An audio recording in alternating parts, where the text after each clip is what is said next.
Another scam to be aware of is chargeback fraud. Chargeback fraud is tricky to deal with. Essentially, chargeback fraud is someone paying you, you're delivering a product, but them opening up a fraud case against you to get that money reversed. This would be a scam that's coming from the buyer's end. So the buyer's paying for the product, getting the product, reporting you to get their money back while still having the crypto.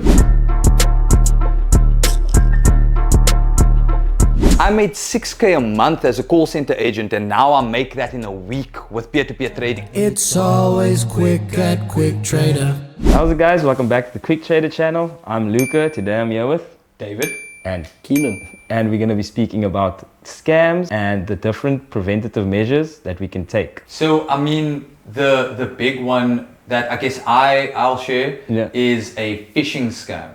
Okay. So, for those of you who don't know, a phishing link or phishing scam, it's when you grant someone access to your email or to your PC sometimes by clicking on a scamming link. Have any of you guys clicked on one? I've actually not clicked on one, but I've seen them many times before. Funnily enough, I clicked on one, but it wasn't really because I backed out of it so damn fast. Because I was like, oh my gosh.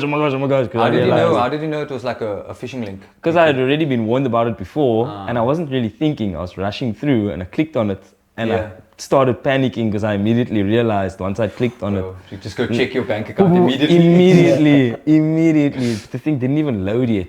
That's how fast I backed out of it. I think very important with those phishing links is they ask you to enter your details once you've clicked that link. I know a lot of them will also just install like a virus on your phone, and then they can kind of see what you're doing off the bat. But a lot of them, I know, if you click on that link, it's going to give you a fake portal, and you put your information details in, and that's how they get in. It's kind of easy to tell.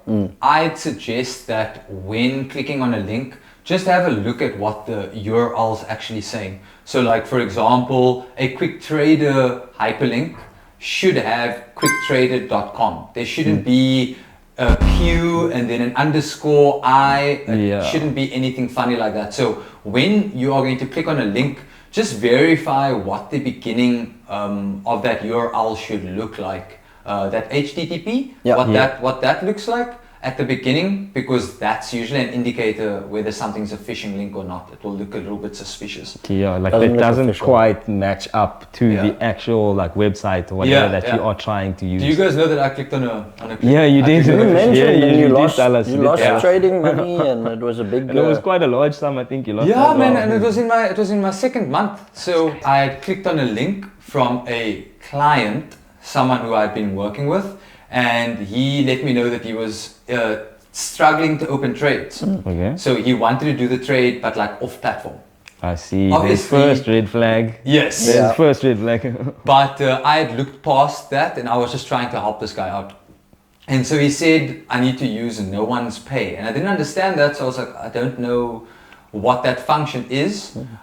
Paying in, just playing into this guy's plan. And then he sent me a link, and he said this link will teach you how to use that feature. And so I click on that link, it doesn't work. I click on the link again. I let him know, hey, I think there's an issue with this web page.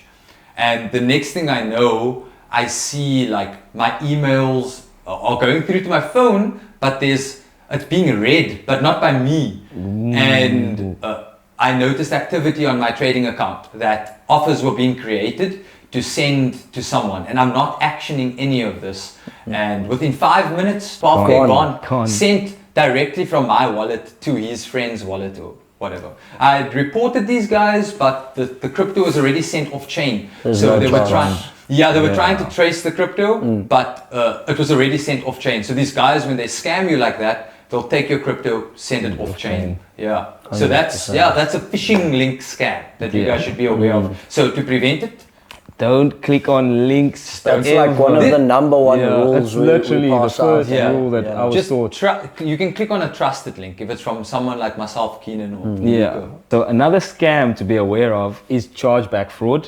So essentially, what chargeback fraud is, it's when now the sender of the funds tries to get a refund after they've completed the trade, or after you've completed the trade with them, and received the crypto. So now they want crypto and they want the money back for the crypto that they just bought from you. Yeah. It's a bit crazy, actually. But now what I wanted to say, there's preventative measures that you can take. One of them is utilizing those funds as it comes in. So moving it off out of the account, purchasing crypto with it or whatever.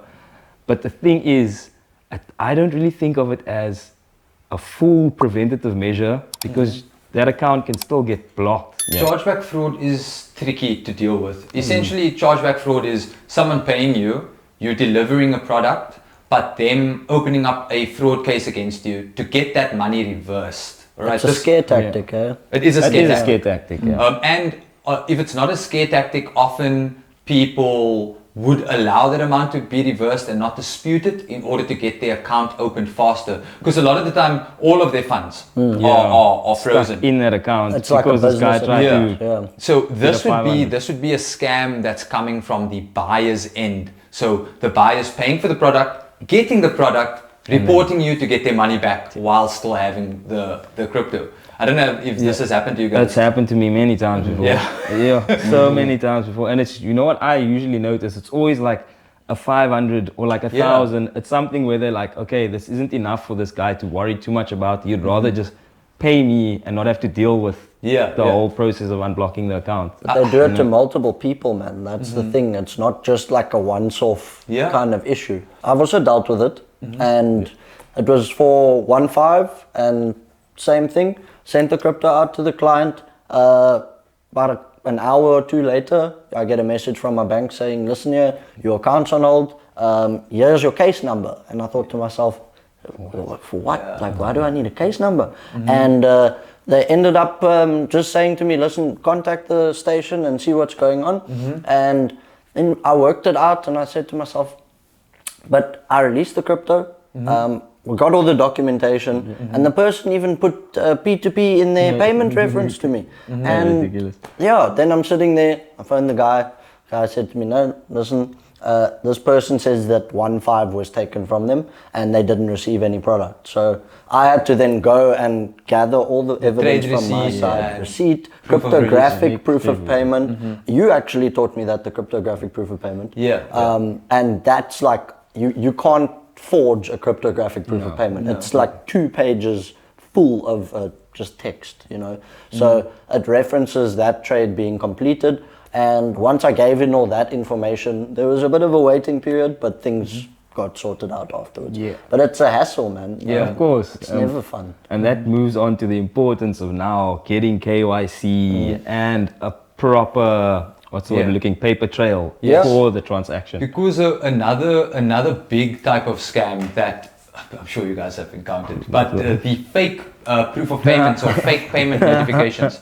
So like you'll open a trade with someone and then they say, hey, I paid your account, and you get the proof of payment, and it's like, okay, that's my name, that's my account number, but you haven't received the funds. Someone says instant payment on there as well. You're waiting, you're like, what's going on So the proof of payment will say it was an immediate payment. It will have all the details you're looking for, except it's a photo of the PDF. And those types of files, what JPG files, JPEG, right? That's I probably sound very old, but JPEG videos, like JPEG images, can be doctored, so they don't count as like credible evidence. However, a preventative measure is to ask for PDF proof of payment. These come directly from the bank and they're encrypted, so they can't be doctored. Another scam that goes along or hand in hand with fake proof of payments is identity theft. This is why we practice KYC. For those of you who don't know, KYC stands for Know Your Customer or Know Your Client.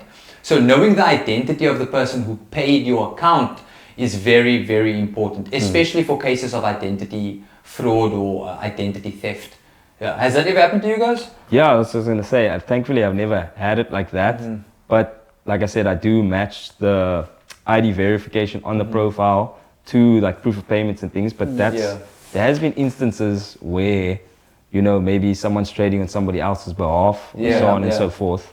But then I just make sure that I have relevant KYC in order to complete those trades. For sure. Yeah. For sure. As long as you're on the ball, I think you're fine. You know, you just need to be, how do I say it, constructive with how you approach your trades. Thanks so much for tuning in to Quick Trader, guys. If you found this video insightful and informative, please leave a like and subscribe. And if you've got any questions or if you've got a preventative measure that we didn't mention, just pop a comment right down below. Thank you so much, guys. Goodbye. Bye.